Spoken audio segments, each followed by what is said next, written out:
Allez, c'est parti pour un nouveau numéro de Valeurs Ajoutées sur Boursorama. Aujourd'hui, on vous parle de l'évolution des taux d'intérêt. On va beaucoup en parler cette année, le loyer de l'argent qui sera au cœur, évidemment, de tous les débats. Bonjour Raphaël. Bonjour David. Alors, on assiste en parallèle depuis quelques jours à une forte remontée des taux d'intérêt aux États-Unis, les taux longs évidemment. Comment est-ce que vous analysez ce mouvement? C'est quelque part une normalisation avec un petit peu de retard. Et en même temps, on avait les minutes de la Fed diffusées hier soir, le compte-rendu de ce qui s'est dit lors de la dernière réunion de mi-décembre. Et manifestement, il y a un coup d'accélérateur qui est en train d'être donné en matière de resserrement monétaire. Coup d'accélérateur, effectivement. Peut-être changement de régime, on va voir. On a clairement une accélération en 2022 d'une tendance qui a été engagée dès mi-décembre l'année dernière, où on voit effectivement les taux remonter, et les taux remonter assez vite. Donc pour mettre dans le contexte, le Bund de 10 ans, donc le taux allemand est en train de repasser proche du zéro. Il va peut-être redevenir négatif, première fois depuis 3 ans. Ce qui n'est pas une aberration dans le fond, pardon, quand on réfléchit. Pas une aberration, mais on avait pris l'habitude d'avoir des taux allemands négatifs, voire très négatifs. Donc ça donne une idée de l'ampleur. Le taux américain a dépassé le 1,70 sur le 10 ans. On est revenu au niveau des plus hauts de 2021. Ouais. Et donc c'est vraiment une tendance qui s'accélère sur les premiers jours de 2022.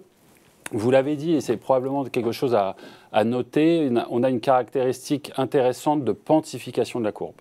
Donc à la différence des épisodes précédents où finalement la courbe ne s'était pas nécessairement pontifiée. Pontifié, ça veut dire quoi? C'est-à-dire que le tôt à 10 ans est plus élevé que le taux à 1 an ou à 3 mois. Exactement. Et que finalement, cette hausse, elle a principalement lieu sur les taux longs, ce qui est plutôt un signe encourageant en termes de croissance. Cette fois-ci, le marché pense que la croissance peut perdurer, elle est peut-être plus durable qu'attendue et prend confiance en cette idée que sur le long terme, les taux pourraient remonter. Donc ça, c'est une caractéristique intéressante.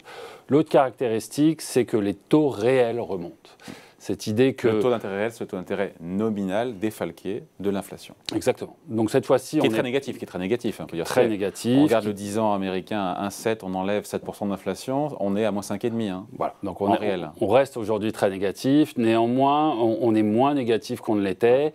Et là encore, ça encourage sur cette idée que les taux ne sont pas en train de remonter parce que les attentes sur l'inflation augmentent. Elles ont plutôt eu tendance à se stabiliser ces derniers jours.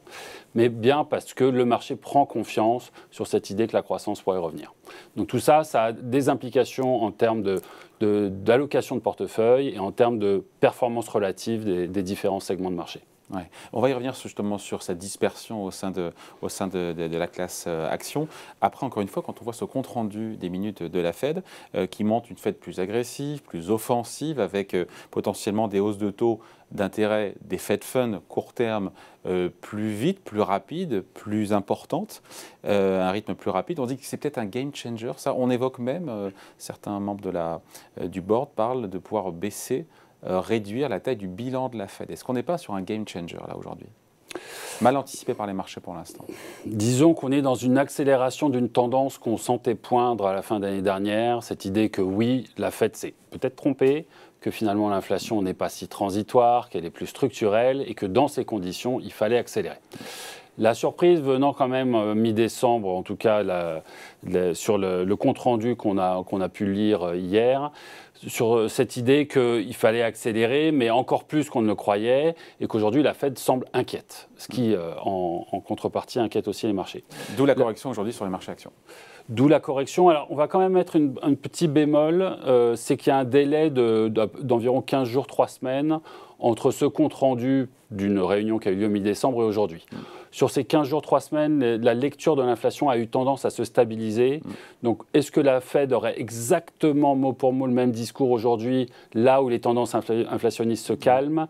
Pas sûr. À voir. Ouais. Peut-être que ça serait peut-être moins urgent, moins inquiet, mais la tendance est là. Les taux sont en train de remonter, la Fed est en train d'agir, est en train d'accélérer, et évidemment, les marchés en prennent conscience, et prennent aussi confiance finalement d'une dichotomie qu'on a entre, d'une part, des valeurs croissance très chères, des multiples très élevés, des taux qui remontent et finalement un marché qui n'a pas encore vraiment ajusté. Comment peut-on avoir de l'inflation et des taux qui remontent et des multiples aussi élevés en parallèle? Donc c'est pour ça qu'on voit d'ailleurs le Nasdaq qui corrige plus que les autres marchés. Voilà. une rotation est en train d'avoir lieu. C'est ça la conséquence principale, quelque part, une des conséquences, au-delà peut-être encore une fois de ralentir la hausse ou d'opérer une forme de consolidation, c'est d'opérer une discrimination au sein une rotation entre les différentes actions, les différents secteurs. C'est clairement ce qui est en train de se passer aujourd'hui. On voit les valeurs croissance sous-performer les valeurs plus cycliques, donc l'énergie, les banques, les industriels tirent leur épingle du jeu. Les valeurs type tech, en particulier tech US, qui sont plus des valeurs croissance que les tech européennes qui sont plus matures, sont aujourd'hui en train de chuter lourdement et le Nasdaq est clairement un signe. Donc on a cet aspect-là, on a les hauts multiples qui aujourd'hui sous-performent massivement les bas multiples, la value qui a tendance un petit peu à revenir, ça aussi c'est une conséquence de cette remontée des taux. Et puis même globalement, on se rend compte que les valeurs populaires que tout le monde a dans son portefeuille sous-performent au profit de valeurs un petit peu moins détenues, un petit peu plus small et mid cap par exemple. Donc ça c'est une vraie rotation, une espèce de correction encore une fois de cette dichotomie, de ce paradoxe entre des taux qui remontent et des valeurs croissance et des multiples très élevés. Donc c'est-à-dire qu'une remontée plus rapide, trop rapide des taux d'intérêt peut encore une fois, est-ce que ça peut enrayer la dynamique haussière des marchés ou c'est surtout, on peut très bien avoir un marché relativement flat avec encore une fois de fortes dispersions et de fortes différences de performance entre les valeurs et les secteurs? Non, on pense que le marché est globalement cher, hein. Donc on est plutôt inquiet. On constate qu'une correction des multiples pourrait s'engager dans les mois qui viennent globalement, mais c'est vrai que probablement qu'une meilleure façon pour les marchés de corriger serait à travers cette grande dispersion dont vous parlez. Cette idée qu'on a des segments de marché très très chers qui aujourd'hui doivent corriger, doivent baisser, ces multiples très excessifs dans certains secteurs qui aujourd'hui ne sont plus tenables avec des taux qui remontent. Et puis inversement, on a des vraies poche de valeur aujourd'hui où sur certains segments, certains secteurs, certaines compagnies, on est sur des multiples qui ne sont pas excessifs et qui pourraient, eux, continuer à performer sur 2022.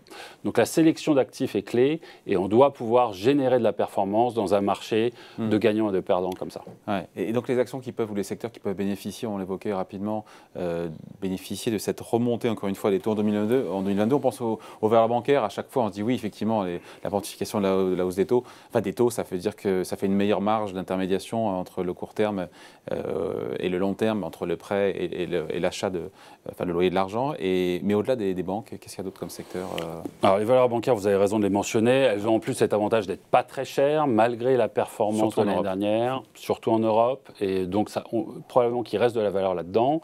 On va parler aussi dans ces temps inflationnistes de compagnies qui ont des bases d'actifs faibles, à l'opposé de compagnies qui ont de grosses bases d'actifs. Pourquoi? Parce que les bases d'actifs faibles... C'est quoi une base d'actifs pour le commun des mortels? La quantité de machines, d'usines nécessaires, de capital, ouais. Voilà, nécessaires pour faire fonctionner la société.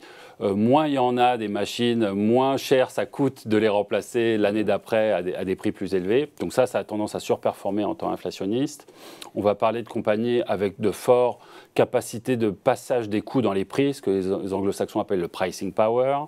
Donc globalement, on va se rendre compte que les compagnies de grande qualité, avec peu de base d'actifs, de grosses marges vont mieux s'en sortir. Alors il ne faut pas qu'elles soient trop chères, parce que les multiples élevés sous-performent, donc il faut faire de la qualité à prix raisonnable. Il en reste encore, hein, parce que ça fait quand même beaucoup de critères et beaucoup de cases à cocher. Hein. Il en reste, il faut bien regarder. On a dans des secteurs type les biens de consommation quotidienne des entreprises qui ne sont pas très chères. Alors elles sont à des moyennes historiques, mais en relatif au marché qui lui est très cher, sont attractives. On peut parler de Unilever, Reckitt Benckiser, Colgate, Clorox, quantité de grands noms qu'on connaît bien, qui traitent à des multiples aujourd'hui assez raisonnables. Alors, elles sont un peu revenues sur la fin d'année dernière, mais elles restent attractives aujourd'hui. On va parler de certaines techs américaines. Toute la tech n'est pas nécessairement très chère. Certaines techs ont des multiples qui sont encore raisonnables. Facebook et Google en sont. Elles sont exposées à des segments de l'économie qui sont en forte croissance. Et aujourd'hui, elles se payent à des multiples inférieurs aux multiples du marché en moyenne. Et puis, on va aussi avoir quelques segments un peu plus impactés par le Covid, qui vont vous permettre de positionner le portefeuille sur un rebond des économies, une réouverture des économies, des segments type le voyage. On a Amadeus en Europe, qui est une superbe compagnie de réservation de billets d'avion en ligne, avec un quasi-monopole, une base d'actifs très faible, une barrière à l'entrée importante, et qui traite à un multiple encore tout à fait raisonnable, ou de certains hôtels, des hôtels avec franchise en particulier, qui ne détiennent pas leurs murs, et pour lesquels le retour sur capital employé est élevé, et donc une vraie capacité de passer les épaules sur un cycle inflationniste à venir. Ouais, après, dernière question, on se dit que pour des investisseurs gavés aux liquidités à bas coût et à bas prix, à taux zéro des banques centrales pendant des années et des années, si leur robinet, et je rebondis par rapport à l'actu, encore une fois, d'hier et des minutes de la Fed, si le robinet monétaire se referme un peu trop rapidement, on sent quand même que ça va tanguer, au-delà du fait que il y aura toujours des boîtes qui s'en sortiront mieux que d'autres parce qu'elles ont du pricing power, parce que pour plein de raisons. Mais voilà, ça peut quand même tanguer. Volatilité, c'est probablement un mot dont on va beaucoup parler en 2022. Des hausses et des baisses plus marquées, beaucoup plus qu'en 2021, qui finalement a été assez linéaire. Dispersion, on l'a dit.